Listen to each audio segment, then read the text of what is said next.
어느 한 나그네가 사막을 가다가 길을 잃게 되었습니다.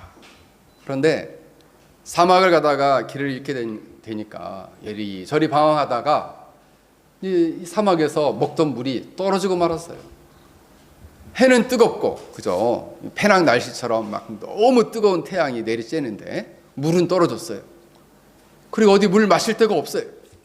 그럼 어떨까요? 너무 목이 타겠죠. 그런데 아무리 둘러봐도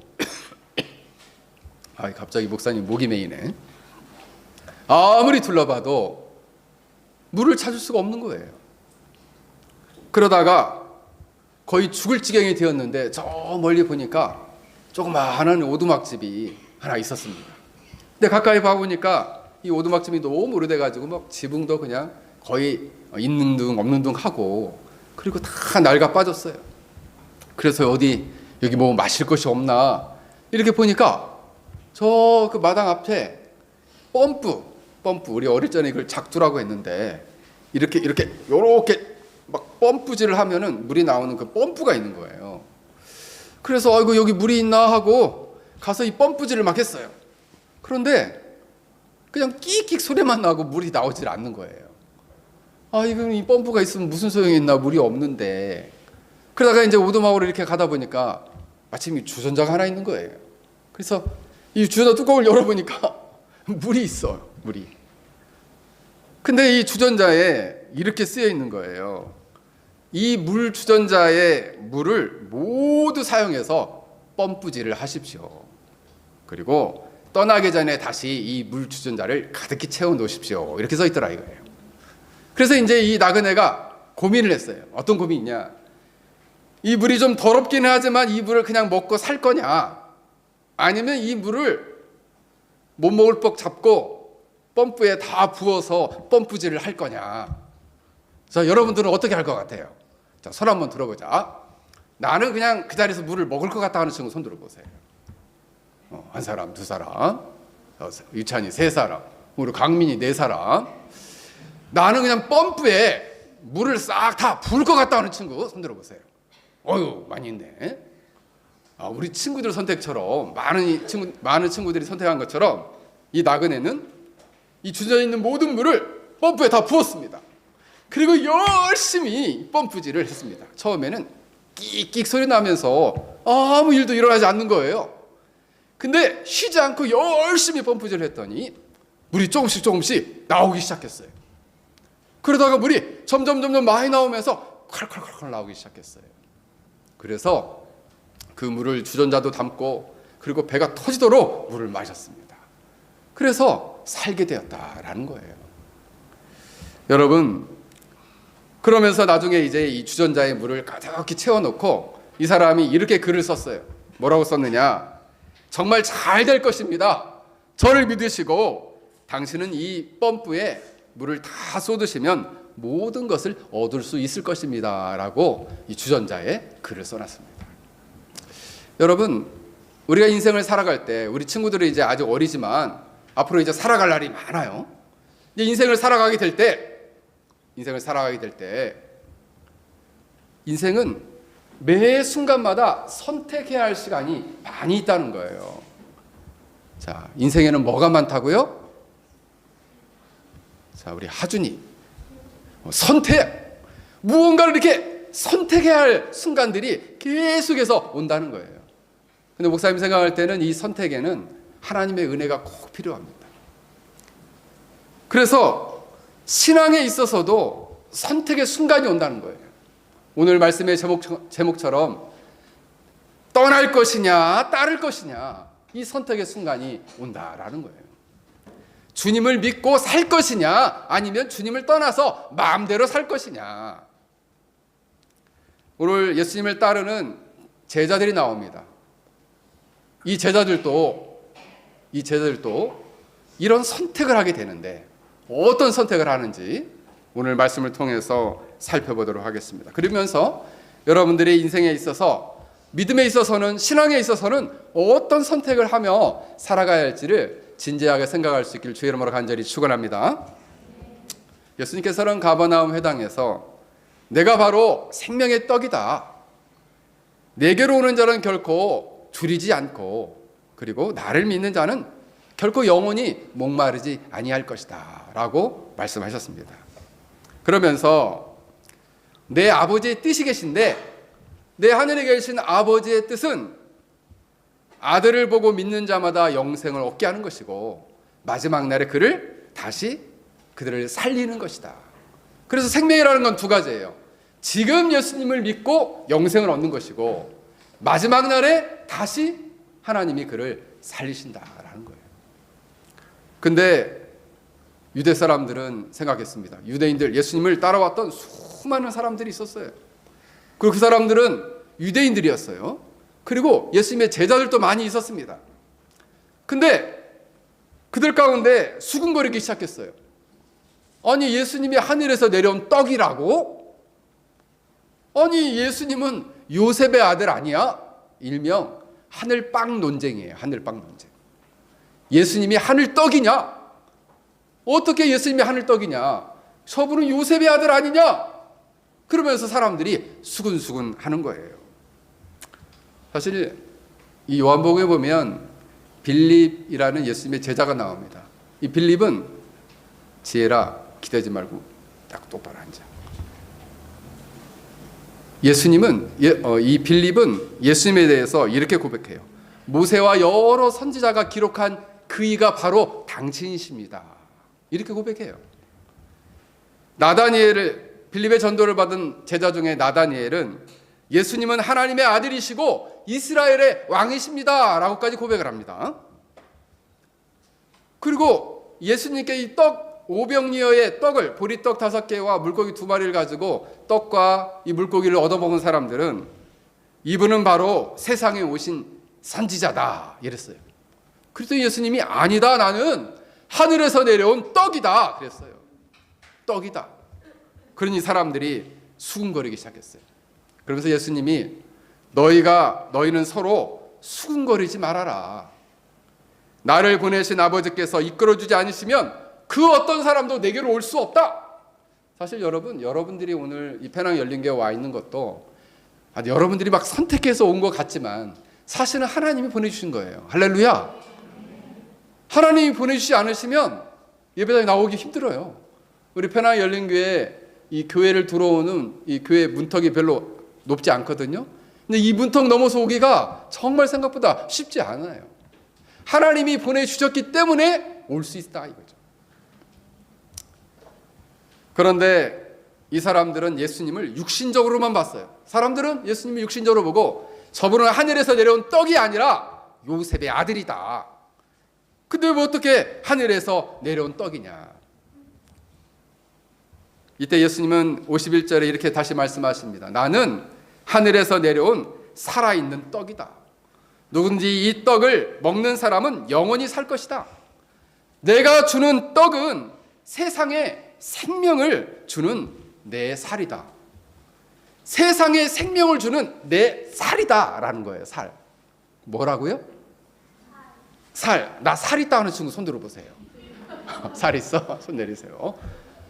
예수님께서 내가 세상에 생명을 주는 살이다. 처음에는 하늘 떡 논쟁이었는데 두 번째는 살 논쟁이에요. 살. 진짜 이 살이 세상에 생명을 주는 살이냐? 그랬더니 사람들은 그러면 이 예수라는 사람은 자기 살을 떼서 우리한테 진짜 주겠단 말이냐? 살을 정말 떼서 우리한테 이 살을 먹게 하겠단 말이냐?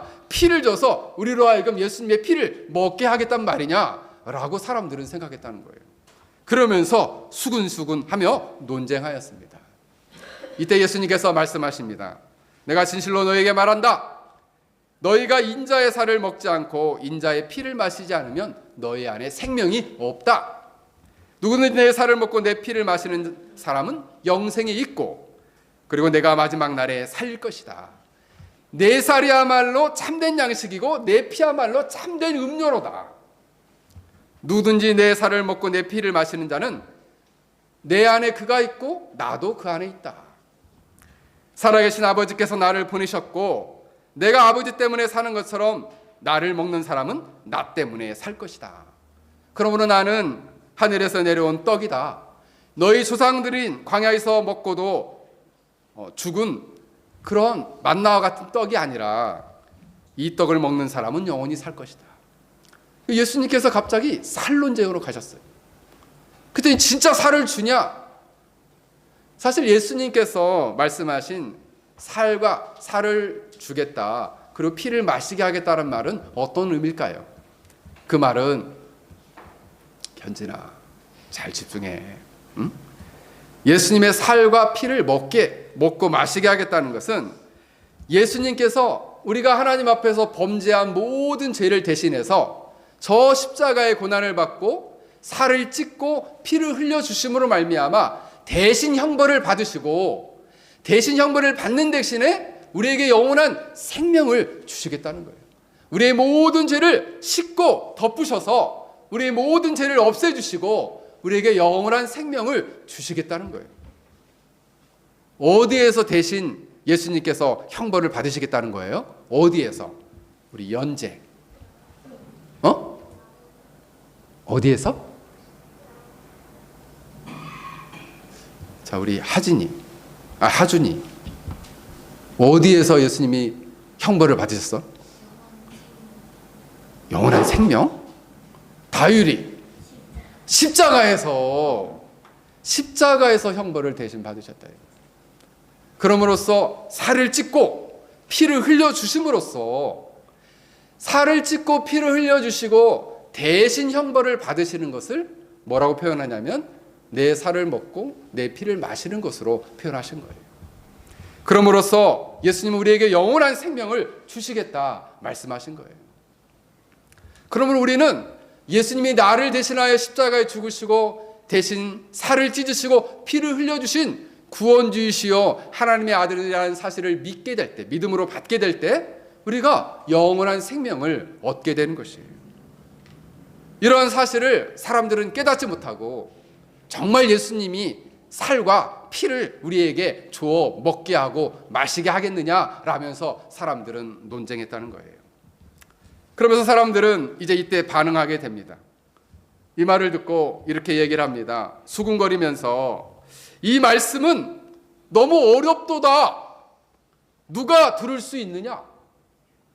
아니, 살을 먹고 피를 마시게 하는 말씀 너무 어렵다. 누가 이 말을 알아듣겠느냐라고 사람들이 말하기 시작했어요. 이때 예수님이 이렇게 말씀하십니다. 이 말이 너희에게 걸림이 되느냐? 걸림돌이 되느냐? 이 말을 진짜 못 알아듣고 걸림이 되느냐라고 말씀하셨어요. 왜냐하면 살과 피를 먹게 한다니까 이 사람들 마음 안에 어떻게 해요? 이해하지 못한 거예요. 말씀이 너무 어렵다, 못 알아듣겠다 이런 거예요. 못 알아듣겠다. 그러면서 주님께서는 장차 너희들이 예수님이 그렇다면 인자가 전에 있던 곳으로 올라가는 것을 너희가 보면 어떻겠느냐? 더 어려워요. 살과 피를 먹고 마시겠느냐 뿐만 아니라 인자라는 말은 예수님을 가리켜요. 사람의 아들. 사람의 아들인 내가 전에 있던 곳, 즉 하늘로 올라가는 것을 보면 어떡할 것이냐? 그때는 믿겠느냐? 라고 묻는 거예요. 하늘로 올라가는 것을 보면 믿겠느냐? 자, 이 과정을 보세요. 예수님이 우리 모든 죄인들을 대신해서 십자가에 못 박으셨어요. 그리고 3일 만에 부활하셨어요. 그리고 승천하신 것을 말씀하신 거거든요. 근데 사람들은 이것을 전혀 이해하지 못했어요. 이해하지 못하고 하늘로 올라가는 것을 보면 믿겠느냐라고 묻는 거예요. 생명을 주시는 분은 성령이다. 성령이시다.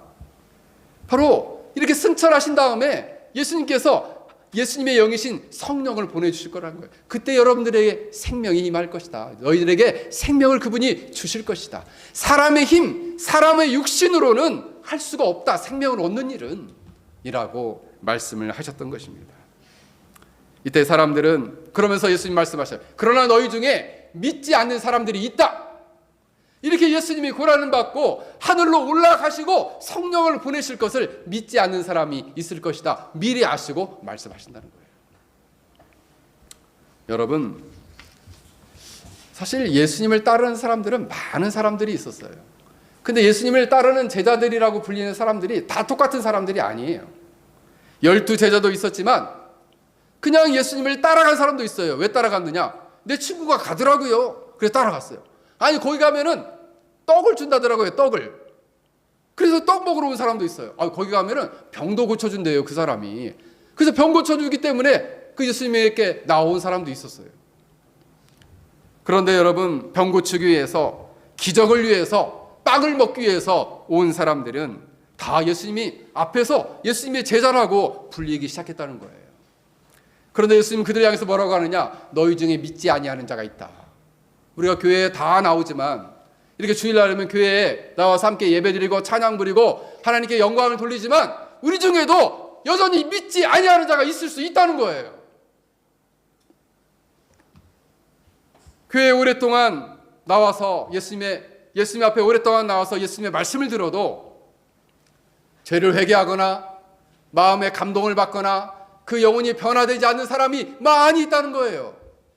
자, 이런 사람은 어떤 사람일까요?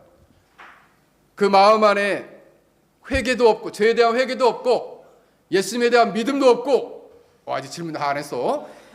그리고 변화도 없고 감동도 없는 사람, 이런 사람들은 어떤 사람일까요? 우리 한음이 사탄 마귀.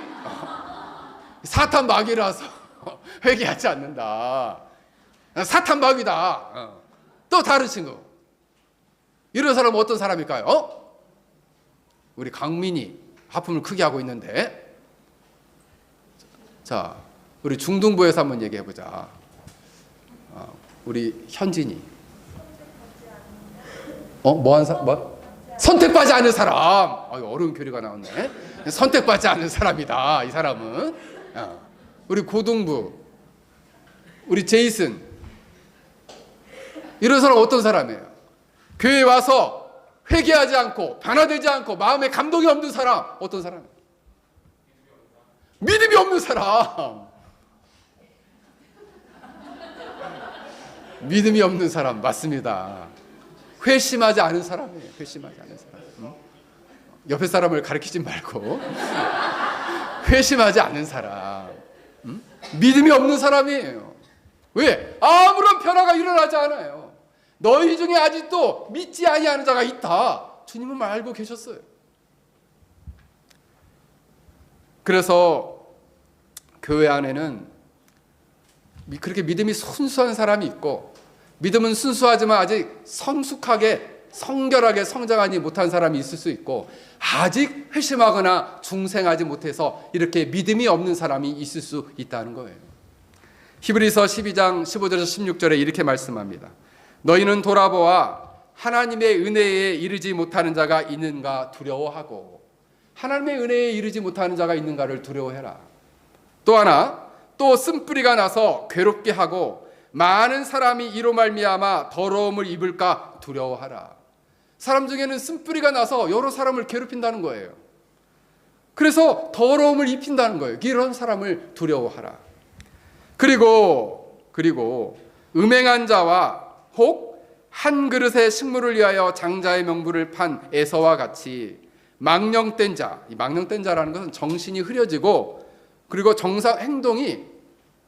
말과 행동이 정상적이 안 한 사람을 망령된 사람이라 그래요.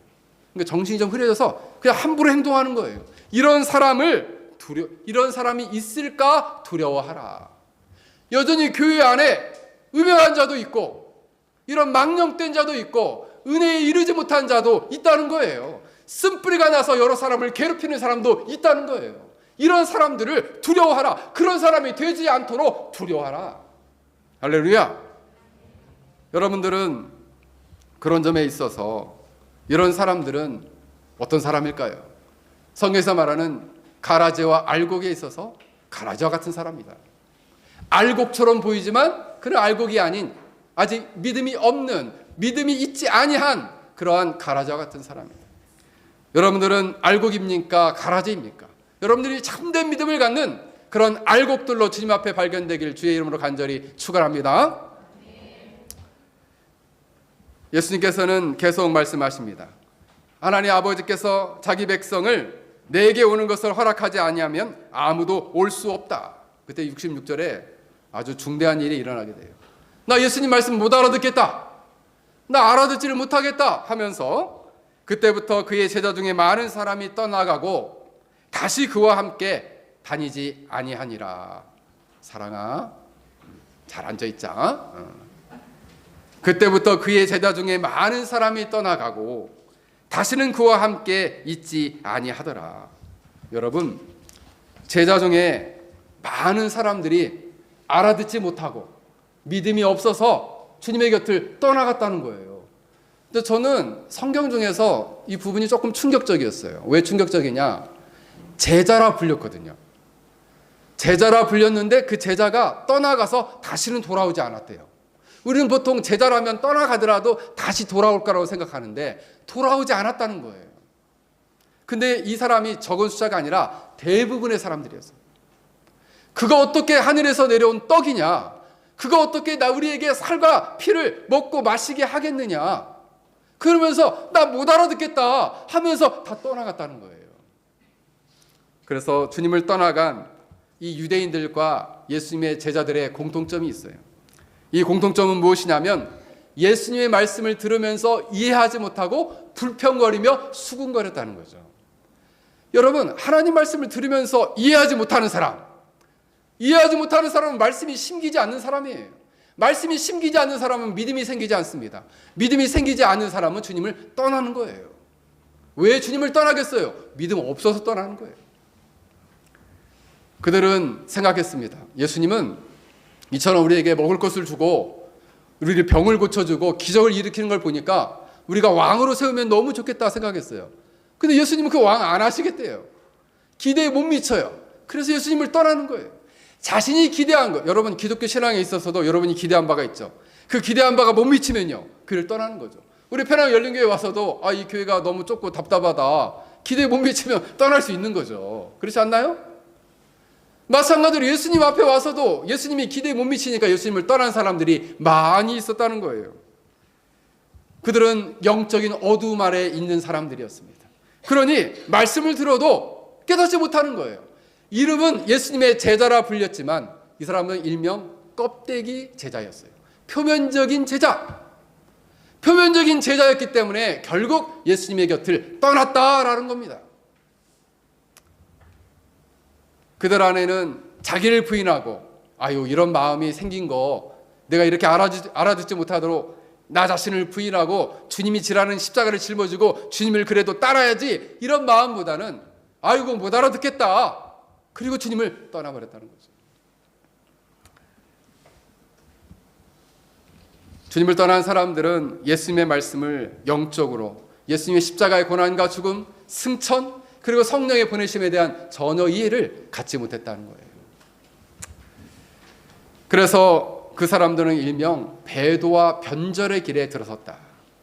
배도와 변절이라는 건 뭐냐면 신앙을, 주님을 완전히 떠나는 거예요. 우리가 이제 교회를 떠나서 다른 교회로 옮겨갈 수는 있습니다. 그런데 아예 교회를 옮겨가는 게 아니라 아예 주님의 곁을 떠나는 거, 이거는 변절이자 배도예요.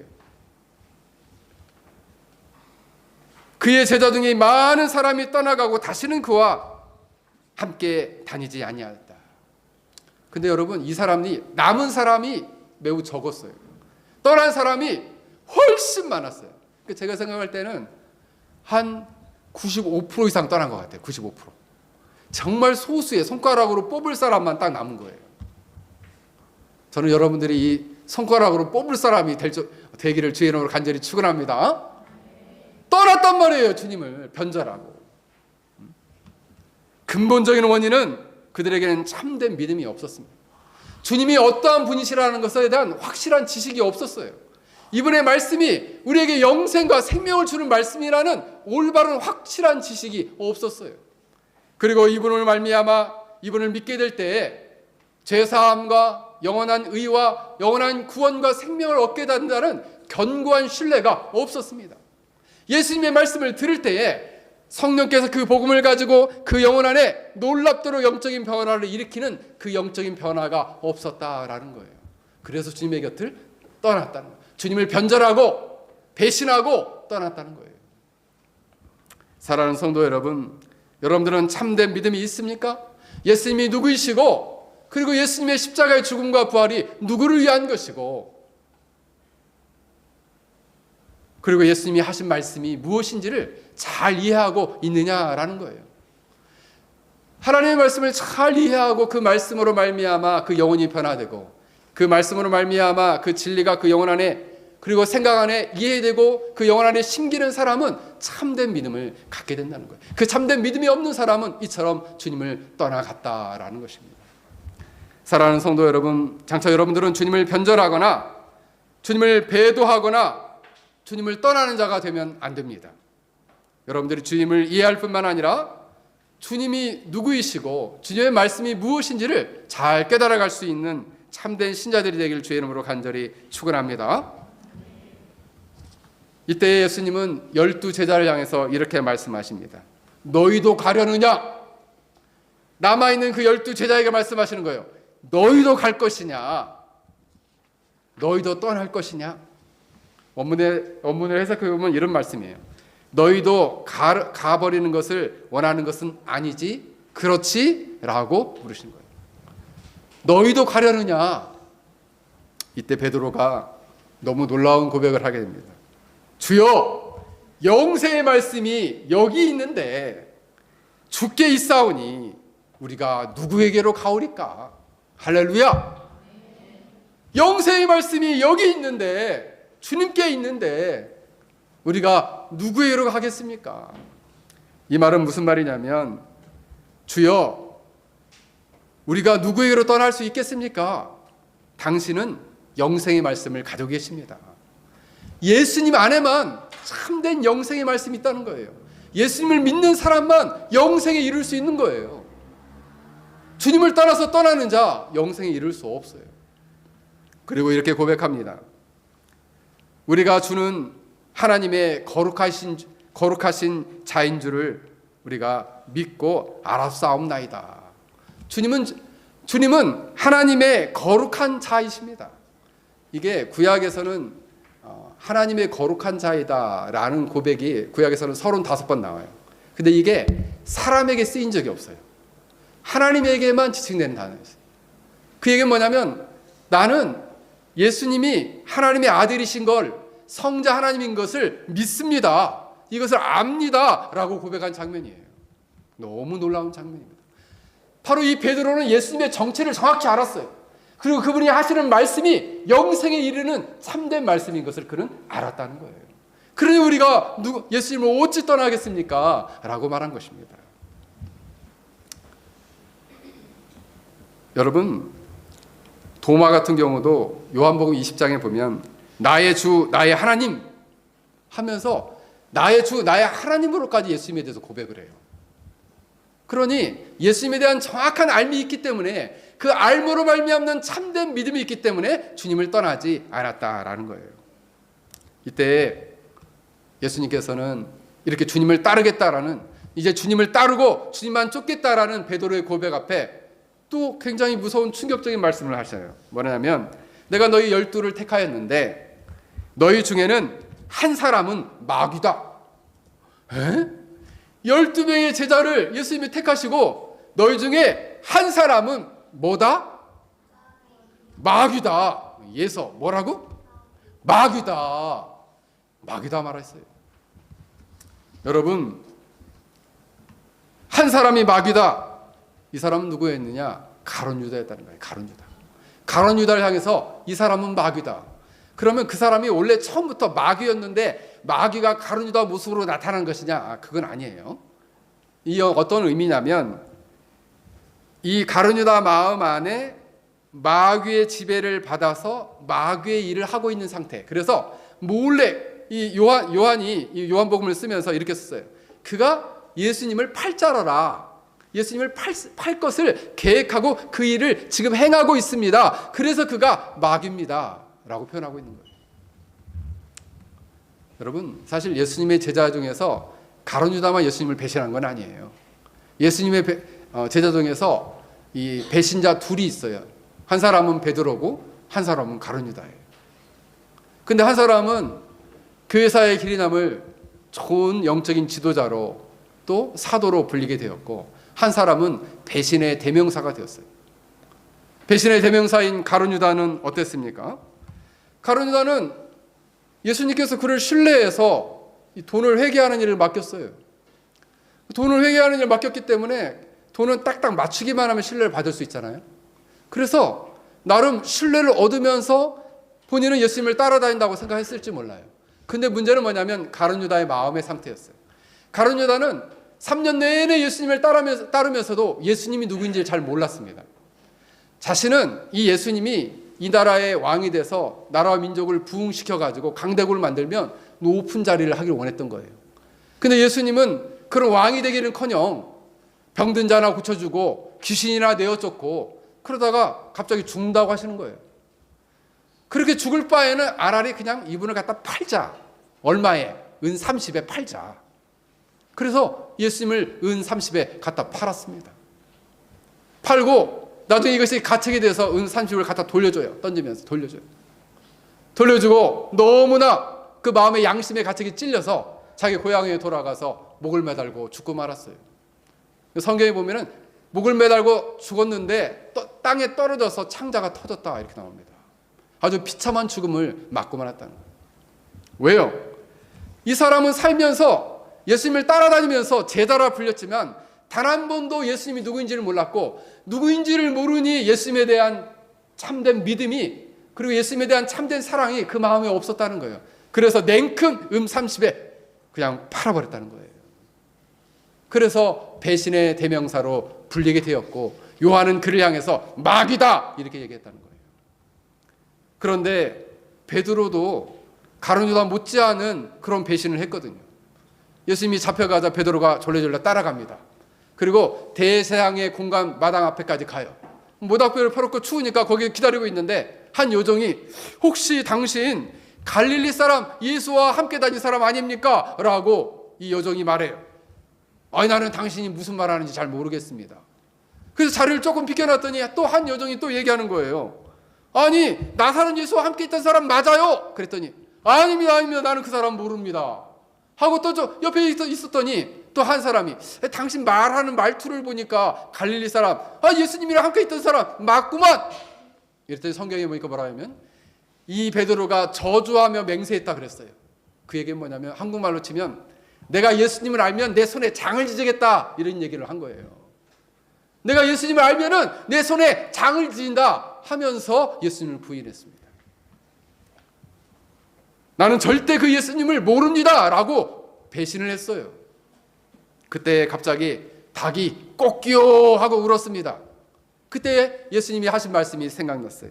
네가 닭 울기 전에 너는 나를 3번 모른다고 할 것이다. 그래서 그가 이 말씀이 갑자기 생각나서 이 문 밖에 나와가지고 심히 통곡하며 울었다라고 말합니다.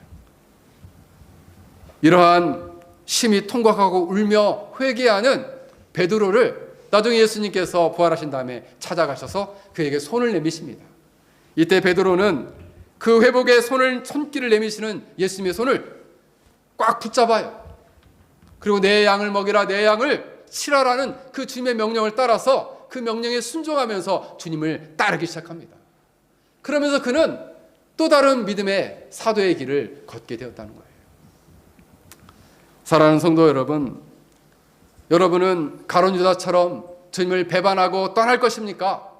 아니면 사도 베드로와 같이 잠시 떠난 적도 있지만 마음을 돌이켜서 회개하고 주님이 어떠한 분이신지를 알고 그분의 말씀이 영생을 주시는 말씀인지를 알고 주님을 일생토록 한 걸음 한 걸음 우리가 찬양을 한 것처럼 한 걸음 한 걸음 주님을 따르며 살 것이냐.